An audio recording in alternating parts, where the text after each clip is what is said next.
The evolution of sound and music technology develops constant changes in the way we consume sonic content, modifying the cultural environment, innovating and creating new techniques. In this historical and industrial process, there have been individuals with a prophetic vision, having predicted these changes many decades before they actually happened.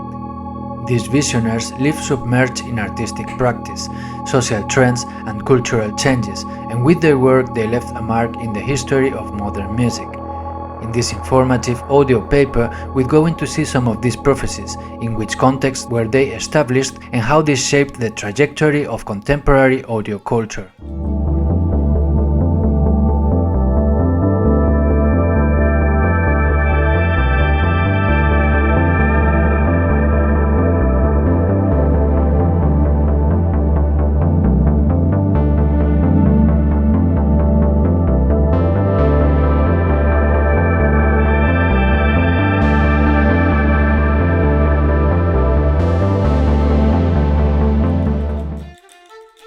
If there is a vision that had such an impact on music historians and researchers, that's the passage that Francis Bacon wrote back in 1624 for his book The New Atlantis, an utopian tale about mariners in the southeastern seas who found an ultra-advanced new civilization after a shipwrecking.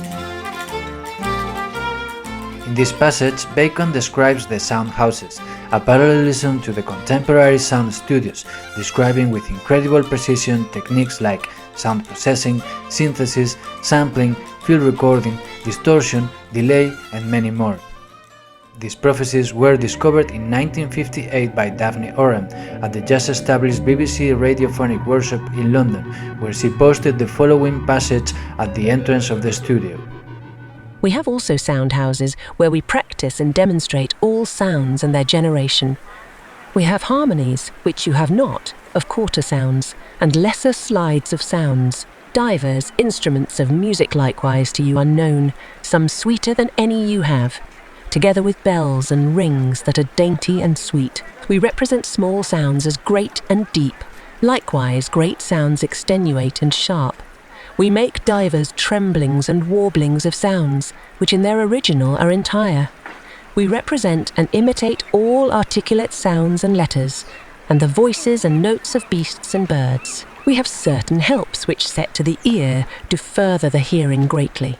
We also have divers strange and artificial echoes, reflecting the voice many times, and as it were tossing it, and some that give back the voice louder than it came, some shriller and some deeper.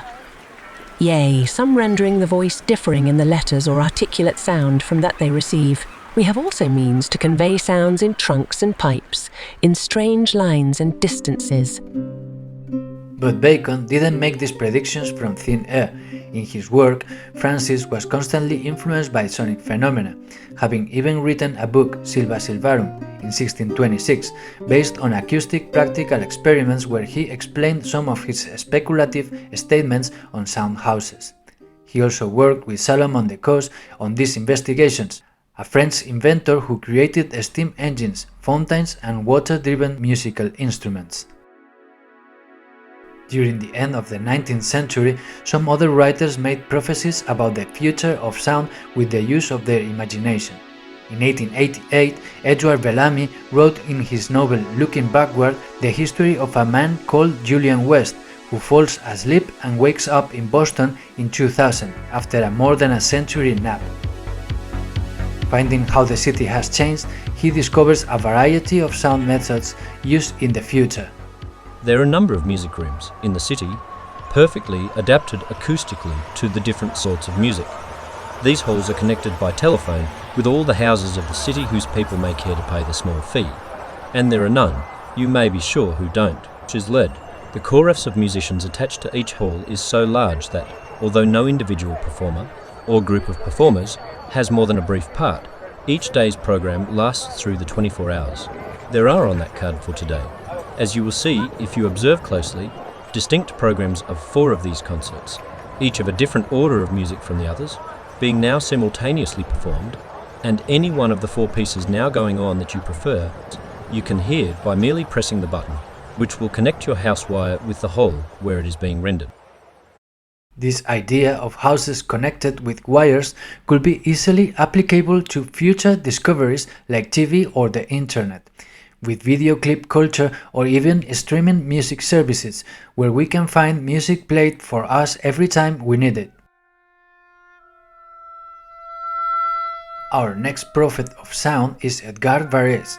Varese was a virtuoso pianist born in 1886 in France who pioneered the idea of creating new instruments and combining electronic resources with musical purposes, which led him to be known as the father of electronic music. As early as 1936, he prophesied modern elements like MIDI and the DAW. If you are curious to know what such a machine could do that the orchestra with its man-powered instruments cannot do, I shall try briefly to tell you. Whatever I write, whatever my message, it will reach the listener unadulterated by interpretation. It will work something like this.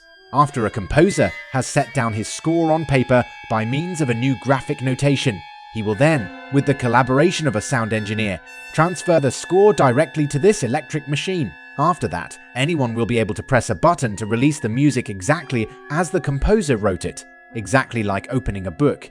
He also predicted the invention of the synthesizer and diverse synthesis methods. The new musical apparatus I envisage, able to emit sounds of any number of frequencies, will extend the limits of the lowest and highest registers, hence new organizations of the vertical resultants. Chords, their arrangements, their spacings. Not only will the harmonic possibilities of the overtones be revealed in all their splendor, but the use of certain interferences created by the partials will represent an appreciable contribution. The never-before thought of use of the inferior resultants and of the differential and additional sounds may also be expected. An entirely new magic of sound.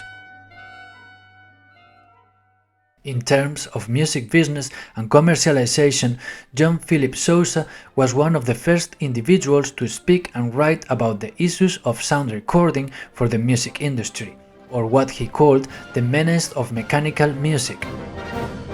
In these predictions, published on Appleton's magazine in 1906, he warned about the phonograph, stating that this recording device will be putting musicians and singers out of work.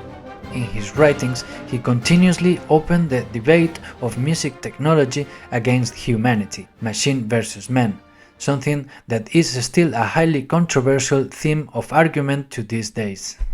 I venture to say that it will come as an entire surprise to almost every reader to learn that the composers of the music now produced so widely by the mechanical players of every sort draw no profit from it whatever. Composers are entirely unprotected by the copyright laws of the United States, as at present written on the statute books and interpreted by the courts. The composer of the most popular waltz or march of the year must see it seized, reproduced at will on wax cylinder, brass disc, or strip of perforated paper, multiplied indefinitely, and sold at large profit all over the country without a penny of remuneration to himself for the use of this original product of his brain.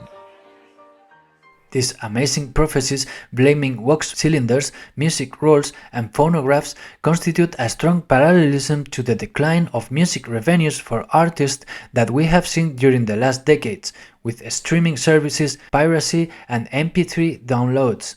Sousa definitely nailed it on predicting the future of the music industry, and these issues are still a source of controversy. Coming forward to the 60s, Jim Morrison, voice of the famous band The Doors, could have predicted the future of music performances and more in particular electronic music culture and sampling. During an interview with Jerry Hopkins in 1969, Morrison prophesied the future of music, just a few decades before it actually happened. A lot of people like Mozart were prodigies. They were writing brilliant works at very young ages. That's probably what's going to happen. Some brilliant kid will come along and be popular. I can see a lone artist with a lot of tapes and electrical, like an extension of the Moog synthesizer, a keyboard with the complexity and richness of a whole orchestra. You know, there's somebody out there working in a basement just inventing a whole new musical form. He had a clear vision of what the future of music brought to music festivals. electronic music artists playing whole orchestras with their keyboards and synthesizers. And yes, there was many people working on basements into new musical forms. In fact, Skrillex